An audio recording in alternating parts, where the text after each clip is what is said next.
Bacaan Injil, Lukas 16, 1-13, Minggu, 18 September 2022. Shalom, Bapak, Ibu, dan saudara-saudari terkasih dalam Yesus Kristus. Marilah kita mendengarkan dan merenungkan sejenak firman Allah, Injil Lukas pasal 16, ayat 1-13. Barang siapa setia dalam perkara-perkara kecil, ia setia juga dalam perkara-perkara besar. Inilah Injil suci menurut Lukas. Dan Yesus berkata kepada murid-muridnya, ada seorang kaya yang mempunyai seorang bendahara. Kepadanya disampaikan tuduhan bahwa bendahara itu menghamburkan miliknya. Lalu ia memanggil bendahara itu dan berkata kepadanya, apakah yang kudengar tentang engkau? Berilah pertanggungan jawab atas urusanmu. Sebab engkau tidak boleh lagi bekerja sebagai bendahara. Kata bendahara itu di dalam hatinya, apakah yang harus aku perbuat? Tuanku memecat aku dari jabatanku sebagai bendahara. Mencangkul aku tidak dapat, mengemis aku malu. Aku tahu apa yang akan aku perbuat, supaya apabila aku dipecat dari jabatanku sebagai bendahara, ada orang yang akan menampung aku di rumah mereka. Lalu ia memanggil seorang demi seorang yang berhutang kepada tuannya. Katanya kepada yang pertama, berapakah hutangmu kepada tuanku?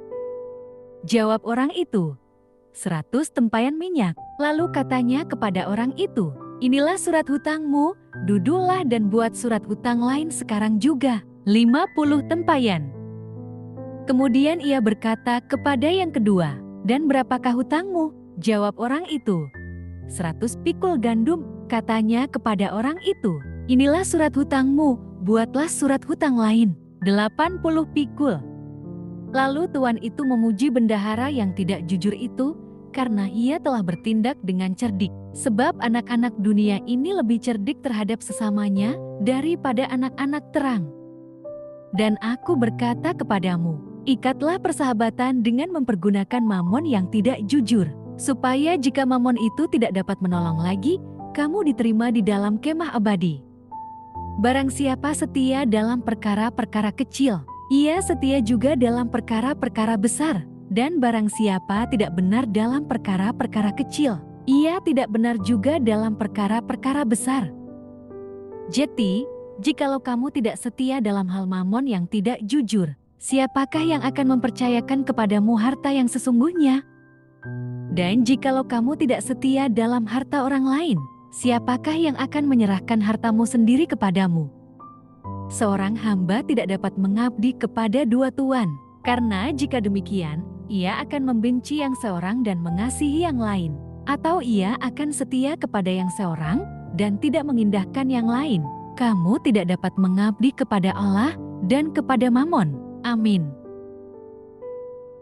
Demikianlah sabda Tuhan. Terpujilah Kristus. Renungan Injil, bendahara yang tidak jujur.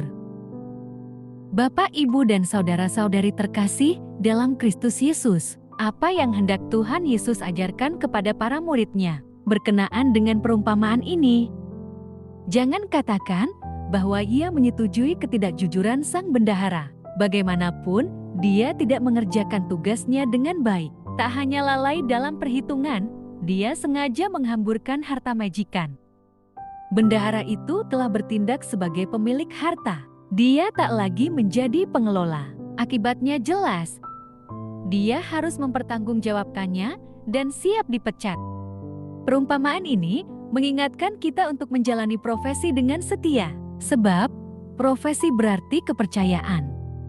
Lalu, mengapa Yesus memujinya? Alasannya, karena dia menyadari keberadaannya pada masa depan dan cekatan mengambil tindakan.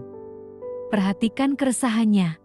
Apakah yang harus aku perbuat? Tuanku memecat aku dari jabatanku sebagai bendahara. Mencangkul aku tidak dapat, mengemis aku malu. Dia peka situasi. Terus, mau ngapain? Masa depannya gamblang. Namun, hal itu tidak membuatnya berdiam diri. Dia ingin selamat. Itulah visinya sekarang. Agar tetap hidup, dia harus berbuat sesuatu demi mempertahankan hidup. Dia mengambil jalan untuk mengambil hati orang-orang yang berutang kepada tuannya. Dengan cara demikian, dia berupaya menyelamatkan nyawanya. Tindakannya itu membuat dia berpiutang budi. Visi yang kuat semestinya mendorong manusia beraksi. Visi tanpa aksi hanyalah impian. Aksi tanpa visi merupakan kegiatan tanpa arah. Visi bendahara tadi jelas, menyelamatkan nyawanya. Visi itu membuatnya bertindak. Tindakan itulah misi. Perumpamaan ini mengajar para murid agar tidak hanya memikirkan masa depan, tetapi melakukan sesuatu yang baik pada masa kini. Kita perlu belajar dari bendahara yang tidak jujur. Ia mampu melihat ke depan, memperhitungkan realitas, dan mampu bertindak tepat. Ya, bertindaklah. Tanpa misi, visi tak akan pernah menjadi kenyataan. Amin. Marilah berdoa. Allah Bapa, sumber pengharapan, Engkau telah mengikat perjanjian dengan semua orang melalui Yesus yang terurapi. Semoga kami selalu berpegang teguh pada Dia dan berkembang menjadi umat yang patuh setia. Dengan pengantaraan Yesus Kristus, Putra-Mu, Tuhan kami yang bersama Dikau dalam persatuan Roh Kudus, hidup dan berkuasa Allah sepanjang segala masa. Dalam nama Bapa, Putra, dan Roh Kudus. Amin. Terima kasih sudah mendengarkan dan merenungkan firman Allah. Jangan lupa subscribe dan jangan lupa juga aktifkan loncengnya. Terima kasih, Tuhan Yesus memberkati.